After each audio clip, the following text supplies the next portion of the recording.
कहते हैं भाग्य का खेल अत्यंत विकट होता है। देवताओं तक को समझ नहीं आता ये खेल क्या है। हम तो साधारण से मनुष्य हैं। ठीक है, निर्णय की बात करते हैं। निर्णय लेना तो आप ही के हाथ में है। क्यों? भाग्य जो है आपका निर्णय नहीं बदल सकता, किंतु आपका निर्णय ये आपका भाग्य अवश्य बदल सकता है। इसलिए भाग्य के पीछे मत भागिए, अपना ध्यान केंद्रित कीजिए आज के निर्णय पर। शांत मन से विचार कीजिए, फिर निर्णय लीजिए, क्योंकि यह निर्णय ये अत्यंत महत्वपूर्ण है। आपका आज का यह निर्णय आपके भविष्य का आधार है।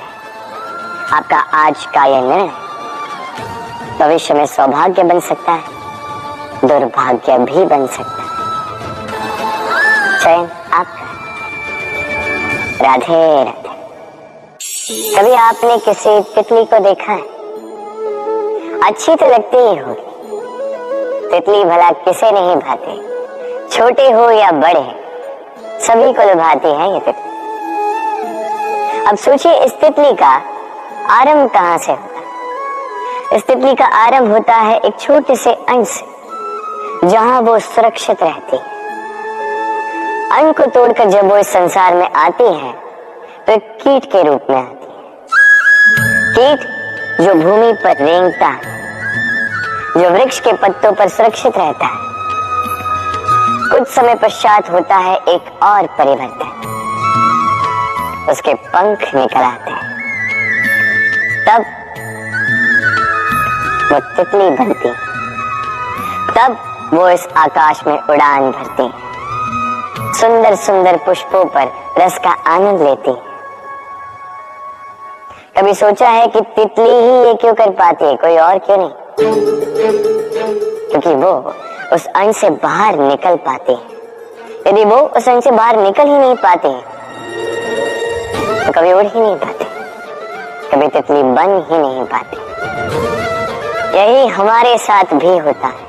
हम सदैव वहां रहना चाहते हैं जहां हमें सुरक्षा मिलती है, उस सुरक्षा चक्र में ही रहना चाहते हैं, किंतु ये विकास सुरक्षा सीमा को लांघने पर ही आरंभ होता है।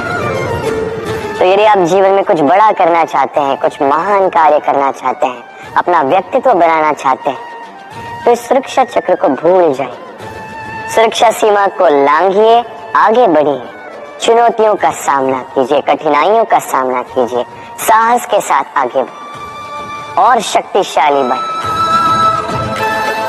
तभी आप जीवन में कुछ कर पाएंगे, तभी आपके भी पंख निकल आएंगे और तभी आप इस सुंदर से आकाश में उड़ान भर पाएंगे। राधे राधे।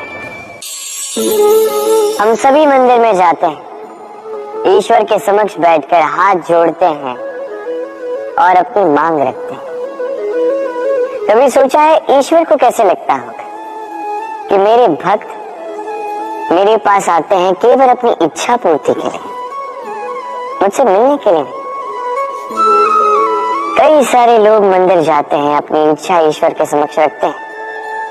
अब यदि उनकी इच्छा पूर्ण ना हो तो हताश हो जाते हैं।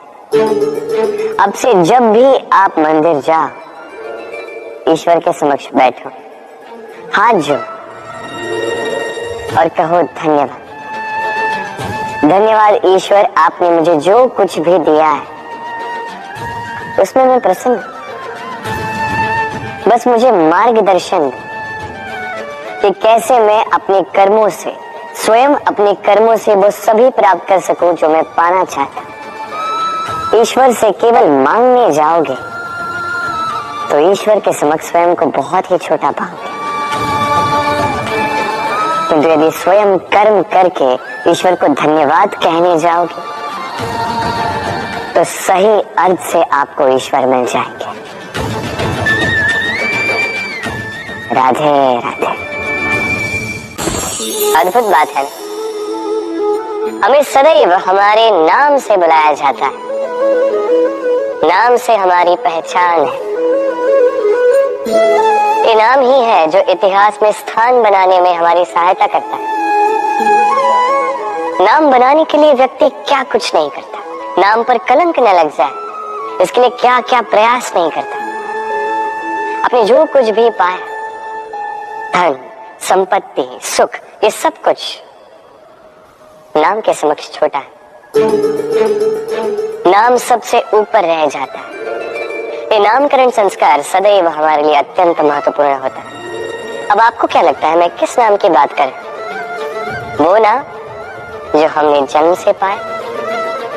नहीं, मैं उस नाम की बात कर रहा हूं जो हमने हमारे कर्मों से अर्जित की। जो जन्म से प्राप्त हुआ वो मृत्यु के साथ चला जाएगा। ये तो जो नाम कर्मों से प्राप्त होता है वो हमें अमर करता है। माता पिता से हमें जन्म मिला, जन्म से मिले संबंधी, समाज से मिले मित्र, प्रकृति से मिला भोजन। यदि कुछ ऐसा है जो हमने स्वयं पाया तो वो है हमारे कर्मों का फल। वो है वो नाम जो हमने कर्मों से अर्जित किया। इसलिए सदैव श्रेष्ठ कर्म कीजिए और मेरे साथ प्रेम से कहिए राधे राधे।